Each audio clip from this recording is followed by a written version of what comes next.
Ok, ça c'est toi. Tu viens de passer 5 heures à t'entraîner d'arrache-pied aux échecs et tu lances ta première partie sur Chess.com ou sur les chess et bam, déception, tu perds. Tu te dis que tu vas relancer une autre et tu repères encore et encore et encore et à la fin tu finis avec 100 Elo de moins, ce qui est horrible et tu finis comme Bobby Fischer à détester les échecs. I hate chess, really. Salut, vous êtes toujours devant votre écran et moi dedans et aujourd'hui on va tenter de trouver une solution à ce problème qui est donc comment s'entraîner correctement aux échecs pour éviter justement de perdre 100 Elo à la suite. Bon, petit conseil qu'il y a plus à voir avec les 100 Elo de perdus, à partir du moment où vous perdez une game, si vous voyez que vous avez perdu parce que vous n'étiez pas concentré, essayez de pas relancer, faites une petite pause de 5-10 minutes. Mais où vous allez juste, je sais pas, faire autre chose, manger un truc, quelque chose comme ça, revenez, et ça devrait déjà aller beaucoup mieux. Bon, avant de répondre à ces questions de comment s'entraîner, il faut quand même définir deux choses aux échecs, car le fait de s'améliorer, ça passe par deux grands axes. Le premier, c'est apprendre, le deuxième, c'est s'entraîner.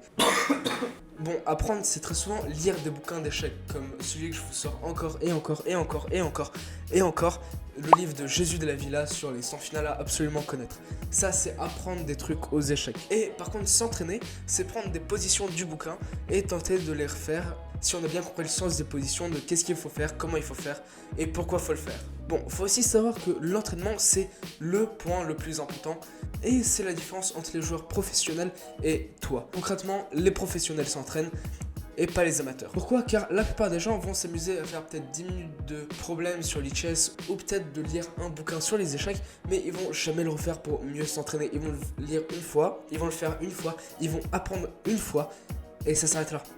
Les professionnels, eux, le referaient en boucle encore et encore et encore et encore et encore et encore et encore pour s'entraîner encore plus. Mais alors, grande question, pourquoi les amateurs ne s'entraînent pas? Avant toute chose, il y a plusieurs raisons. La première, c'est que s'entraîner, c'est beaucoup plus dur qu'apprendre. Parce que par exemple, apprendre, c'est juste lire un bouquin, alors que s'entraîner, c'est lire le même bouquin 15 fois. Et c'est la grande différence, car les entraînements, s'entraîner, c'est extrêmement répétitif. C'est horrible de relire le même bouquin d'échecs encore et encore et encore et encore et réaliser concrètement qu'on n'y arrive pas.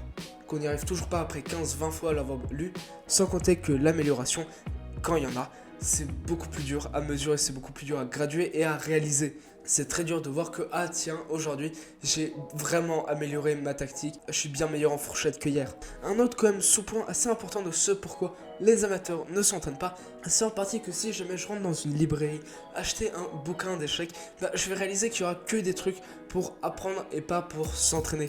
Et c'est encore une fois le gros point, c'est qu'on n'aura pas de bouquin dans lequel ils te foutent 4000 problèmes dont il faut trouver la solution. Ils vont te filer un bouquin sur 100 finales toutes différentes à apprendre. Mais bon, que faire si tu es un amateur et t'as extrêmement envie de t'améliorer, de t'entraîner encore et encore et encore et encore. Bon, si tu veux vraiment t'entraîner, il faut savoir que la première partie que j'ai donnée là sur les premières minutes de cette vidéo, c'est pas là pour te décourager, c'est pas là pour décourager, c'est là pour faire comprendre que bon, t'as pas branlé grand chose en termes d'entraînement. Et donc pour commencer, encore une fois, le même point qu'on ressort très souvent, c'est principalement le mindset. Parce qu'il faut bien comprendre qu'un entraînement aux échecs, s'il y a peu de gens qui le font, c'est parce que c'est pas fun. C'est long, très long.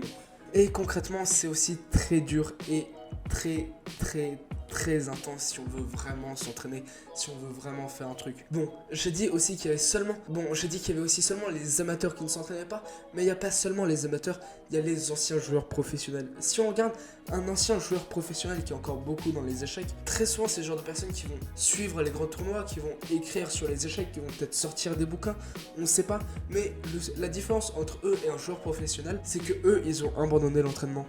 Et c'est normal et c'est ok parce que les mecs qui sont vieux, ils ont déjà fait toutes leurs preuves. Et si vous voulez vraiment vous entraîner en plus du mindset, faut aussi avoir une grande tolérance avec l'erreur. Faut accepter que quand tu regardes ta partie, tu réalises que le 27e coup que tu as joué, il était horrible et c'est le pire coup de la position. Mais c'est ok, c'est pas un gros problème de faire des erreurs. Faut quand même être très humble, faut accepter que faire des erreurs dans des grosses parties qui te coûtent vraiment la partie, mais un truc horrible, c'est pas supposé te faire sentir comme un idiot. T'en es probablement pas un, et concrètement, faut juste apprendre à vivre avec. Mais alors pourquoi tu devrais y aller? Pourquoi tu devrais vraiment te lancer dans les échecs? Concrètement, je sais que je vais paraître pour une espèce de gros fanatique fou des entraînements aux échecs, mais c'est parce que concrètement, c'est le seul moyen de s'améliorer. Car très souvent, la connaissance, tu l'as déjà. Tu sais déjà ce que c'est qu'une fourchette et tu sais déjà ce que c'est la plupart des tactiques. Mais bon, maintenant faut juste apprendre à les répéter et à être capable de leur jouer encore et encore de plus en plus vite dans des parties, et ça ira et tu t'amélioreras. Et pour plus de vidéos comme ça, abonne-toi, commente, like, ça me fera plaisir. Bye.